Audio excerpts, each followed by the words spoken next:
name is Reverend Leslie Goodwin. I'm Associate Minister here at New Vision Center, part of your large, powerful, robust, loving ministerial and practitioner team. We're really blessed here to have so many people who are holding every single one of us in prayer every day.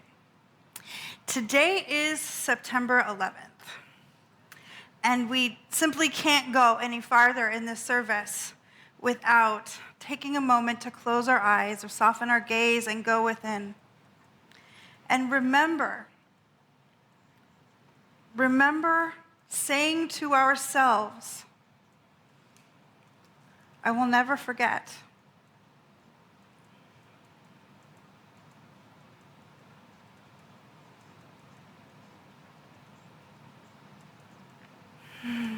And as we bring our attention as best we can back into this space, we acknowledge as a whole that we lost something that day.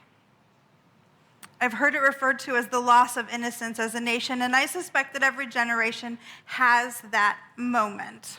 And it's so interesting to think that our powerful, beautiful Gen Zs weren't born yet or don't remember. They were so small. And yet they were raised in this energy of, we can do this differently. We can do this better. Some members of our congregation lost more than an idea that day. Some members of our own New Vision Center family lost beloveds, siblings, parents, dear friends. If you are one of those people, I invite you to stand if you feel comfortable, or just accept our love and presence and awareness of the importance of this day for you.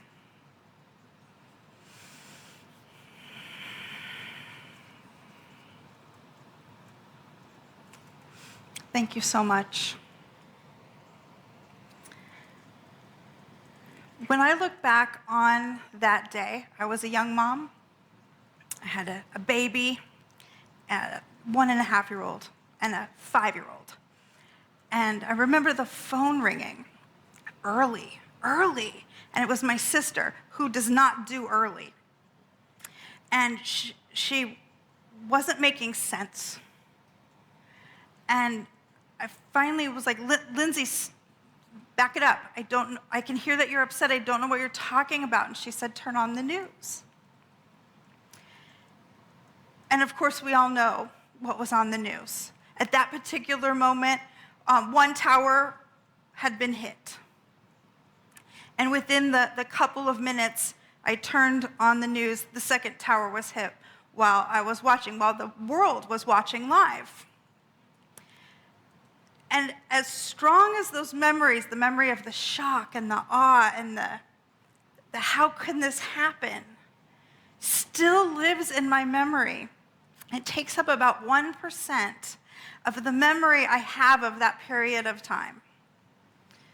And the rest of it is filled. Well, it was filled with this. Jeff, could you roll the video? 20 years ago, a country united in grief made a promise. We can never forget. We can never forget. It's one Jay Winnick has kept every day since, honoring his brother Glenn and the other lives lost by turning 9/11 into a day of service. Glenn was my inspiration. If I could do anything in his honor, it would be to try and encourage other people to live life the way he lived. Glenn worked for nearly 20 years as a volunteer firefighter and EMT. On that September day, he was getting ready to go to work as an attorney near the World Trade Center. He didn't get a call to serve, but he answered his own calling. When the first tower was hit, he raced downtown, helped evacuate his law offices, borrowed a medic bag, and then headed 2 blocks west on foot into the South Tower. His final moments spent helping others. Glenn was found months later in the South Tower, his medic bag by his side. In the days and months that followed, it was Glenn's selflessness and acts of kindness Jay witnessed across the country that inspired him.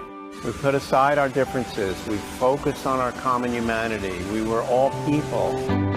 So in 2002, he and his friend David created 9/11 Day and asked Americans to commit to kindness every year on September 11th. How would you explain what this day looks like? If you pick 1,000 people, you'll find 1,000 different ways that people engage in good deeds and service on 9/11. Jay and David also organized volunteer events to mark the day, initially with projects in New York City.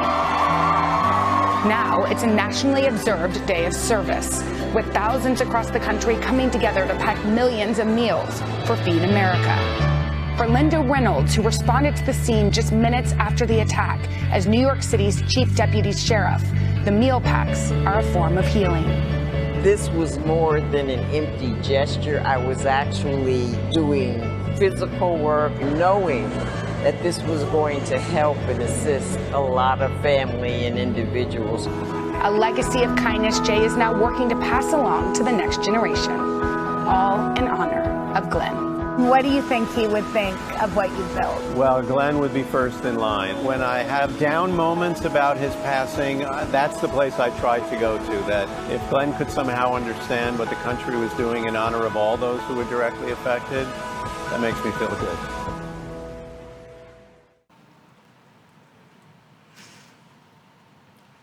You probably remember, like I do, footage for days, for weeks, for months of people preparing meals, digging through rubble, supporting family members through their grief, donating money, shipping goods and products all across the country to families and organizations that could support the people on the ground in Washington, D.C., in Pennsylvania, in New York City, and in 22 other countries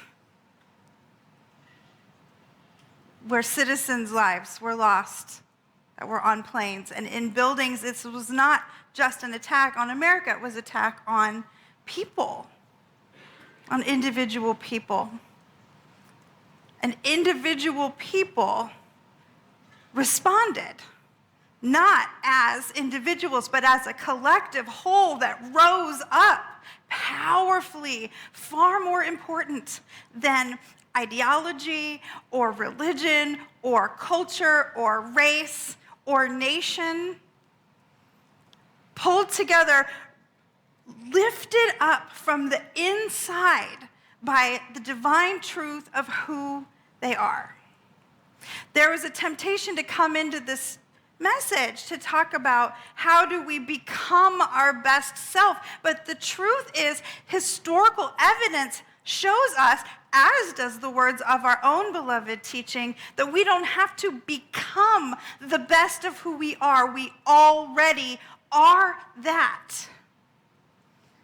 We already are that. That's the truth.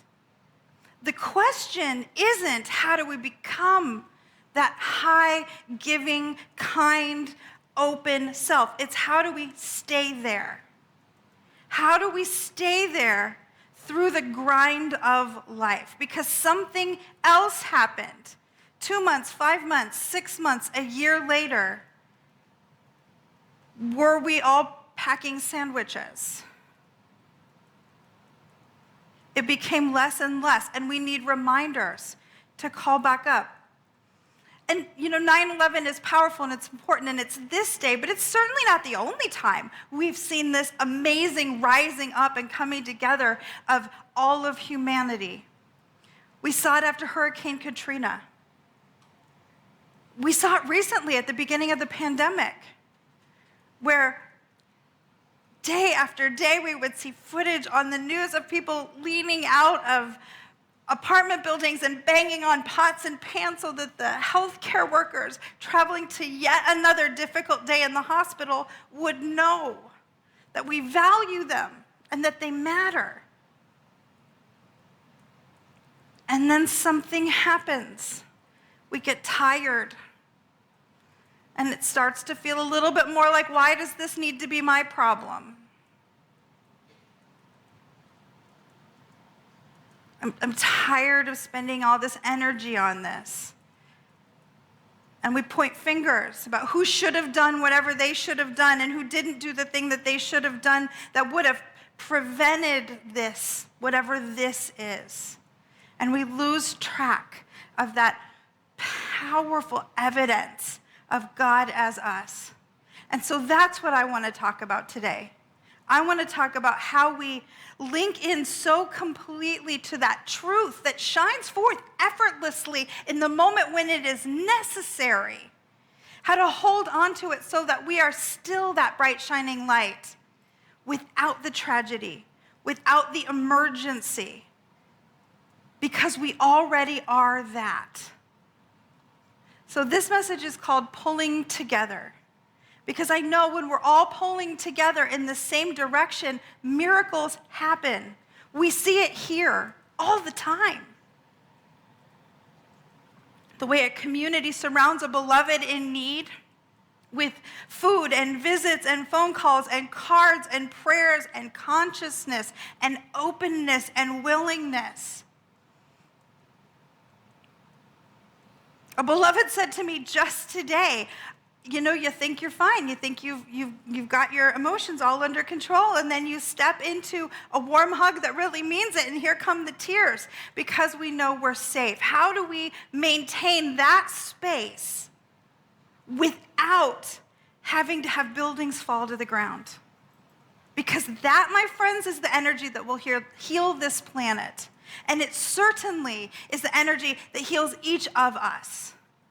Each of us. I believe there are infinite things that we can learn from this experience, but I've pulled out 3 that I think are particularly key in helping us shine forth as the brightest truth of who we are. And the first one is that in that moment where we rise as a community, and you know that moment, right? You hear the car crash outside. What does everybody do? You all jump up and run. Does somebody need to call 911? Does somebody need to administer CPR? Does somebody need to know the police are on the way? What happened? We do it. We don't stop and ask the boss, should we help? We just do it. In that moment of brilliance, we are shown something about ourselves that is important, and we miss it because it's fast and it's adrenaline fueled, and we're just doing what's got to be done, right? Except there's something that you will notice. If you're sitting in a group of people and an emergency happens and everybody runs, and they do, somebody starts telling everybody what to do. Somebody is the clear-headed one in the moment. It says, you call, you this, right? You know if you're that person. There's somebody in this room going, oh yeah, that's me. I go into like dispatcher mode. Somebody goes into prayer. Right? Some people go straight into that consciousness place of knowing that God is present and that it's a stepping back and a holding space. Somebody starts taking care of the immediate physical needs.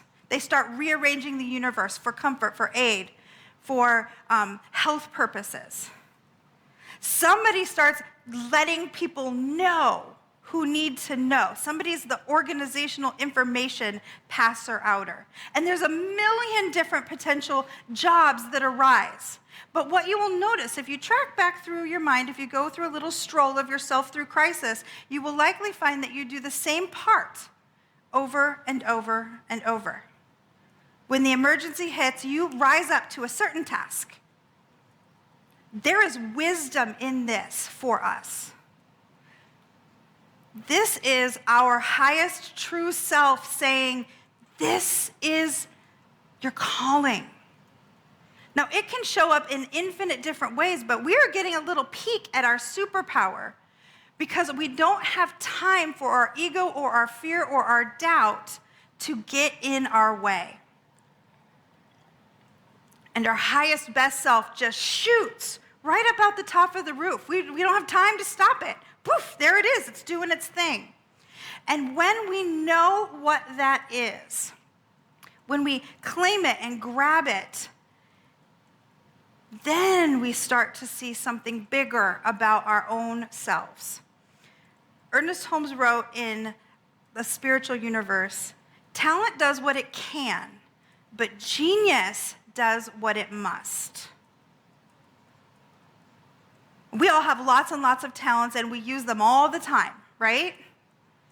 You know you're using your talent versus your genius when you're like, it's as easy for me to do that as anybody. It needs to be done, I can do it. And that's a good thing. There's nothing in the world wrong with that. But genius is out your mouth and halfway done before you've even thought about it, because it is yours to do. We all have examples, right? It is yours to do. And try to stop me. Try to stop me from making something pretty.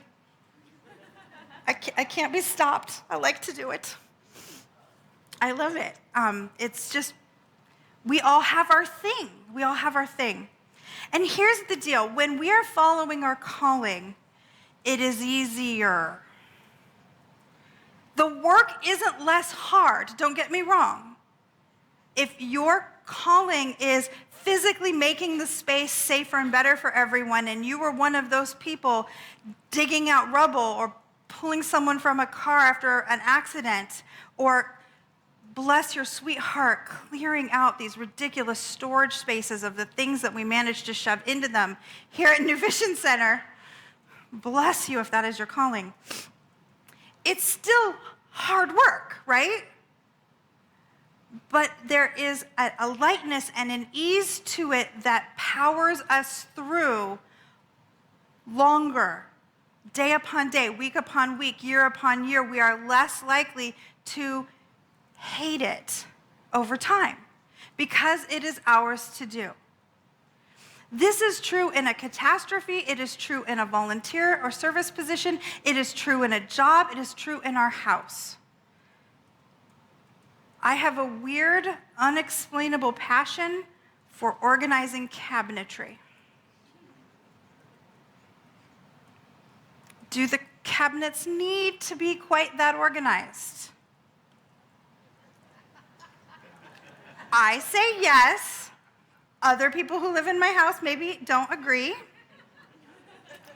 Will the people who live in my house follow my carefully coded and labeled plan? No. But I can reorganize them later. It's silly. But we're silly. We're silly creatures. And knowing that about ourselves and letting ourselves be who we are at all of the levels and letting all of it be right and good and okay is part of keeping ourselves in the kind of energy that allows us to show up completely wherever we are. Wherever we are. If we're not busy making ourselves wrong, everything flows more smoothly. Our energy is unlocked, and we are able to be who we are to the upliftment of ourselves and of everyone. See, part of what pulls us out of this energy of pulling together in goodness is that we just wear out. And choosing to know ourselves well enough that we actively participate in roles that feed our soul too keeps us energized for the long haul, so that we can be like our partners at Streetlight USA, who for years and years and years and years, and many decades I'm sure to come, have done this incredibly difficult emotional work of supporting young women who have been sexually trafficked and being that safe place for them long enough that they can either remember or perhaps find out for the first time in their lives that they are worth the air they breathe and the space they take up on the planet. Because it is their true calling, they can hold that heaviness and they can transmute it into something that is so beautiful and so life-affirming.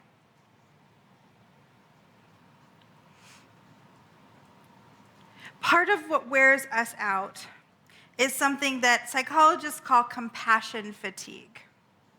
And I believe that we are in a very intense period nationally, globally, of communal compassion fatigue right now.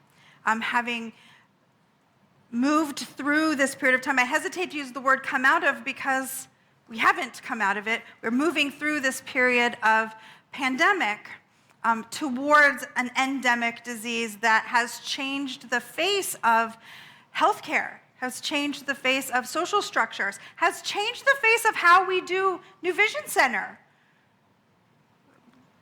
Well, we said for years we need to figure out the technology to do hybrid education. When did we do it? When we had to. And then we got good at it. And that's how that works. Compassion fatigue is recognizable when someone who has been feeling, how can we support, how can we uplift, how can we come together, and it starts to sound like, but it's not really my problem. It doesn't affect me. Those people can just do whatever. They can stay home. Disabled people who can't be exposed, they can just figure it out for themselves. That's not my problem anymore.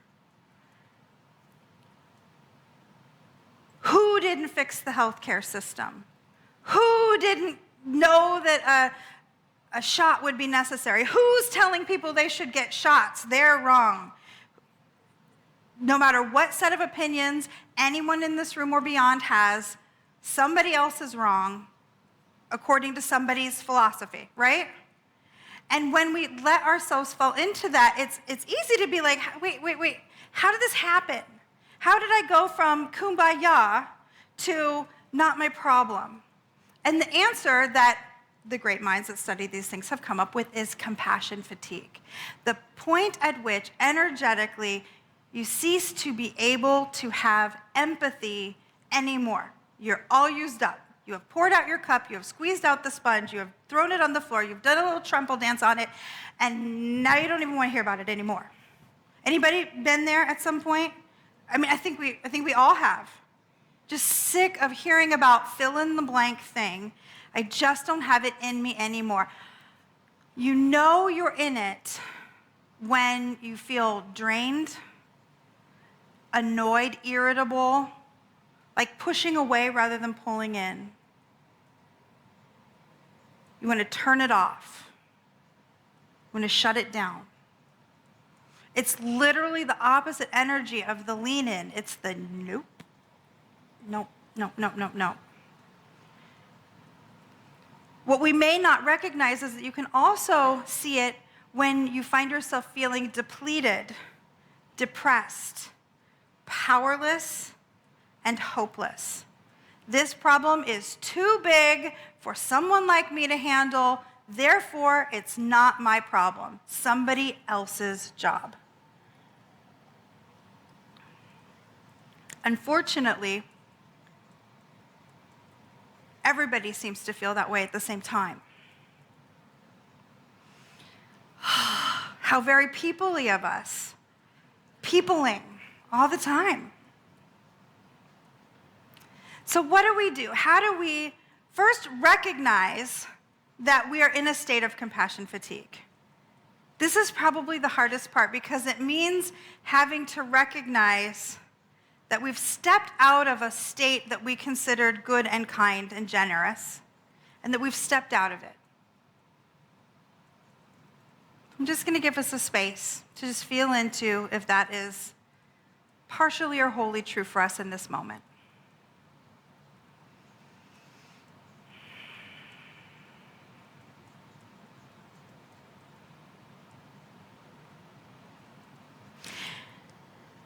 And if you find that you can relate to what I'm saying in the current tense, then we've got some ideas on how to move us back into the path of being energetically capable of being our true selves. And if it feels more like something that you recognize from the past or conceptually, then read these as some ideas for keeping ourselves from falling into compassion fatigue moving forward.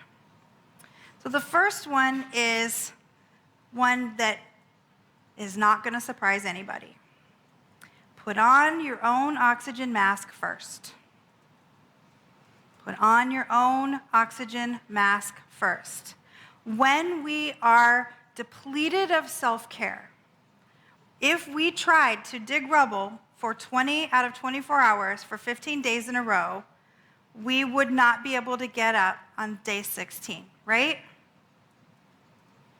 We must take care of ourselves. Being our highest and best does not mean that we only give, that we endlessly give, and that we give to the point that we are shattered and depleted, because when that happens, the giving ceases.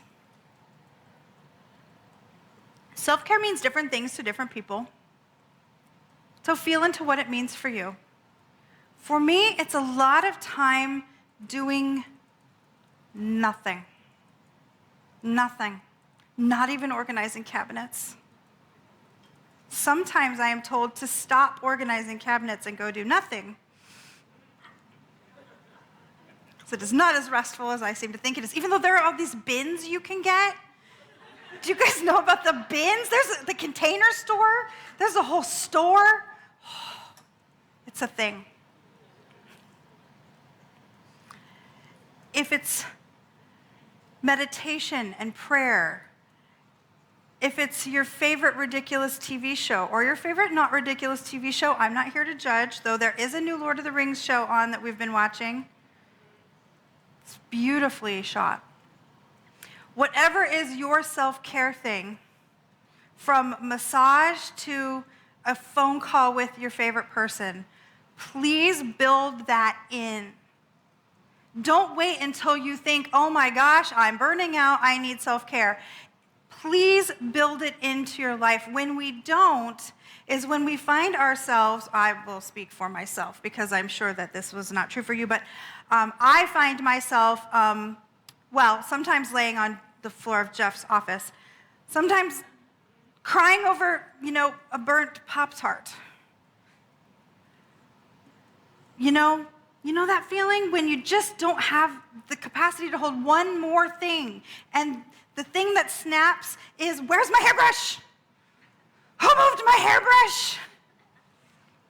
Newsflash, nobody moved my hairbrush. I put it somewhere weird. It's probably in a bin in a cabinet. The second one is to pace ourselves, to learn to pace ourselves. You know your energy flow. This is one that I am still learning and continue to lean into because I have something called a dynamic disability, which means my energy flow changes. So not only do I have to learn what works for me, I gotta refigure it out every day. People who are going through health challenges sometimes have this. People who are going through grief often experience this as well. To feel into how much capacity do I have today, and then to actually honor it and not make ourselves wrong about it. Who we are and where we're at is acceptable just as it is. And third, to make space for joy. Joy and compassion are these amazing partners that have a very difficult time existing without their buddy. They belong together, joy and compassion. So whatever brings you joy, make the space for that. Make the space for laughter and sweetness and baby snuggles and puppy and kitty snuggles and art and music and whatever it is that is joy for you. Make the space for that. When we have those pieces in place, we are much more immune to the grind of life because life will keep happening. But when we are fed from the inside, we can hold up to what is and let the light of who we really are shine through. Compassion is a muscle. That's what the Buddhists tell us. Compassion is a muscle. The desire to be compassionate is innate, but the acting of it out is a skill. It's the skill of keeping ourselves well enough and whole enough to be able to show up in the allness of who we really are, day, on month, on year, for communities everywhere. And isn't that what we've signed up for? Somewhere in our soul contract, every single person in this room and in this online campus must have agreed to stand on the green growing edge of consciousness and healing, or we would not be watching this message right now. That's how we landed here. And when we claim that as our own completely, we are accepting the challenge given by our own Ernest Holmes when he said, so the challenge to each of us is to be great enough to rise in love, in charity, through understanding and compassion. This is the call. This is what we are here for. And so our invitation this week, every week, is to remember who we are in those moments of the brightest shining greatness and contemplate, how can I open myself so that that is the me that rises every time, every voice, every instance, every moment, so that God is in the space as me. That is the invitation. And so it is.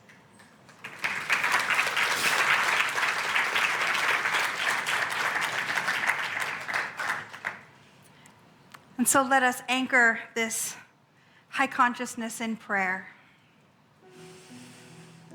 Oh, how beautiful it is to feel into this space of deep energy and love and consciousness.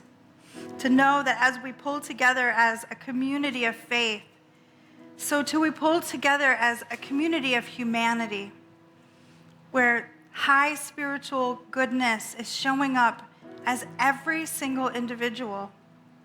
How good it is to choose to know that, to see it, to seek it within, and to be an expression of it every day, all the time, every breath, to lean more fully into the divine truth of wholeness and love, of beauty and grace, of abundance and givingness, givingness upon givingness.